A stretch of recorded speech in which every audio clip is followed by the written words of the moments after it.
Everyone.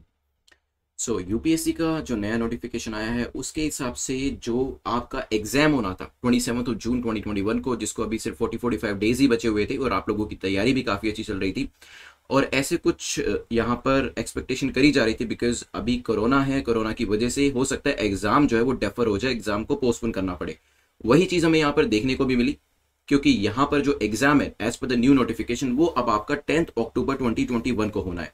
Now the thing is कि देखिए, हो सकता है कुछ लोगों को ये न्यूज़ अच्छी लगे या कुछ लोगों को बुरी लगे, लेकिन this is the reality now और इसके हिसाब से अब आपको अपनी स्ट्रेटेजी को चेंज करना पड़ेगा बिकॉज सिविल सर्विसेज या कहें कि सिविल सर्वेंट की जो एक इंपॉर्टेंट कैरेक्टरिस्टिक होती है वो ये भी है कि जैसे सिचुएशन चेंज होती है उसी हिसाब से आपको अपनी स्ट्रेटेजी को भी चेंज करना है। वही चीज़ें सिविल सर्विसेज एस्पिरेंट्स को भी करनी होती है। अब यहाँ पर जो सबसे इंपॉर्टेंट बात है वो ये है कि अब आपके पास 49 डेज हाथ में नहीं है, अब आपके पास 149 डेज है और 149 डेज जब आपके पास होते हैं ऑलमोस्ट आपके पास 4.5 महीने 5 महीने का टाइम आपको दिया गया है।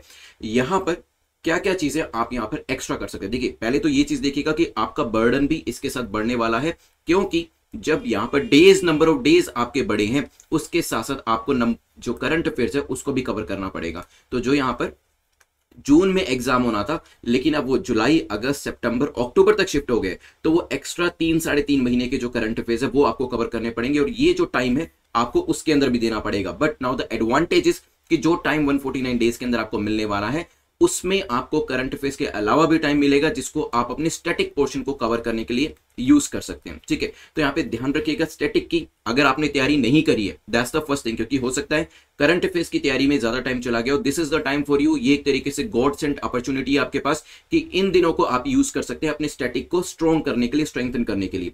स्टैटिक कवर नहीं किया है, this is the time that you should cover it. अगर ऑलरेडी कवर किया है लेकिन आपको लगता है कि वीक है तो यहां पर आपको अपने स्टैटिक के ऊपर काम करना शुरू करना पड़ेगा।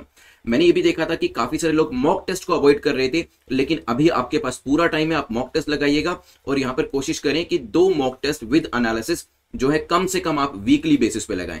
चाहे तो 3 भी लगा सकते हैं लेकिन 2 मॉक टेस्ट वीकली बेसिस पे लगाएंगे। एग्जाम तक जाते जाते आपके जो नंबर ऑफ मॉक टेस्ट हैं वो 40-50 के आसपास हो जाएंगे, जो कि एक अच्छा नंबर माना जाता है। ठीक है, नाउ यहां पर आपको स्टूडेंट्स ये जानना चाहेंगे कि मैं अब इस एक्स्ट्रा डेज के अंदर करूं क्या। देखिए, आपको सबसे पहले करना है, आपको अपने फियर को एनालिसिस करना है।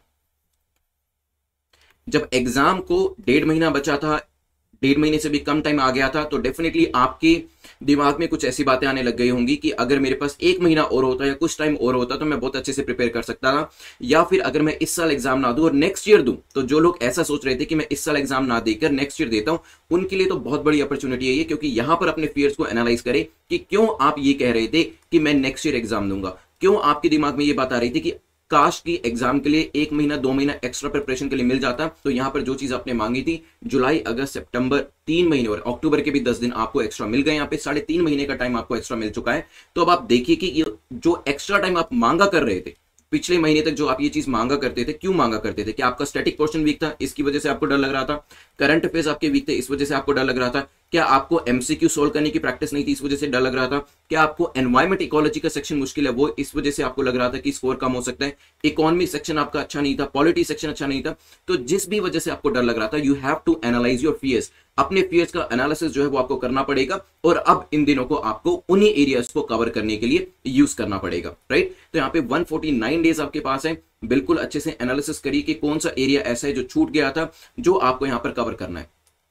और मैं आपको यह बताना चाहूंगा कि जो अपने डेज है, जैसे मैंने आपको ये सीरीज बना के दी थी, अपने डेज को आप डे वाइज में डिवाइड करें। 149 डेज अब आपके पास है, तो दोबारा से अपना शेड्यूल जो है उसे रिफॉर्म करें, क्योंकि अब वो 40 डेज नहीं है आपके पास 149 डेज है। सो अपने दोबारा से शेड्यूल को बनाएं यहां पर और देखिए कि हर डे को आप कैसे यूज कर सकते हैं ताकि आप इवेंचुअली अपने गोल यूपीएससी तक पहुंच पाए, राइट? तो every day is now important और आपको देखना है कि किस तरीके से आप अपने 149 दिनों को कैपिटलाइज करके यूपीएससी का जो आपका गोल है, जो आपका ऑब्जेक्टिव है, उसको अचीव कर सकते हैं। देखिए, नहीं करेंगे तो जैसे पिछला 1 साल जो है वो बीत गया, उसी तरीके से 149 डेज भी कब बीत जाएंगे पता नहीं चलेगा। Therefore this is an opportunity for you, take it as an opportunity और इसको यूटिलाइज करें। इसको यूटिलाइज तभी कर पाएंगे जब आप हर एक दिन को काउंट करेंगे और हर एक दिन को कैपिटलाइज करने की कोशिश करेंगे, ठीक है? इसके अंदर ध्यान रखिएगा नंबर ऑफ रिविजन। पहली बात तो अगर आपने रिविजन करनी शुरू कर दी थी, बहुत अच्छी बात है। 149 डेज के अंदर आपको नंबर ऑफ रिविजन इंक्रीज करने का मौका मिलेगा।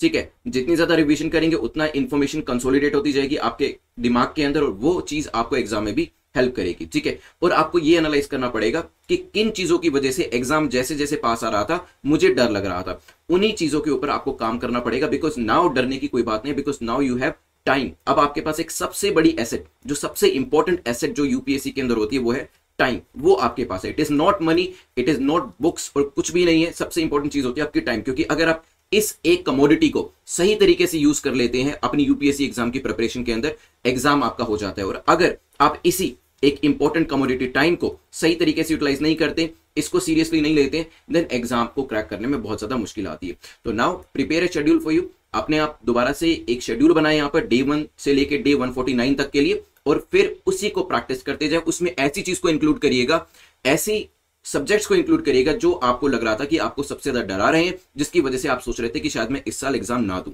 राइट, चलिए देन इसमें इंपैक्ट आपके ऊपर देखिए, मुझे लगता है कि पॉजिटिव ही पड़ने वाला है। क्योंकि जिन लोगों की तैयारी अच्छी थी, मुझे कुछ मैसेजेस आए, उनको ज्यादा अच्छा फील नहीं हो रहा था कि हमारी अच्छी प्रिपरेशन थी। तो मैं उनको यही कहूंगा कि अगर आपकी अच्छी प्रिपरेशन थी, आप उसको इवन एक्सीलेंट तक लेके जा सकते हैं।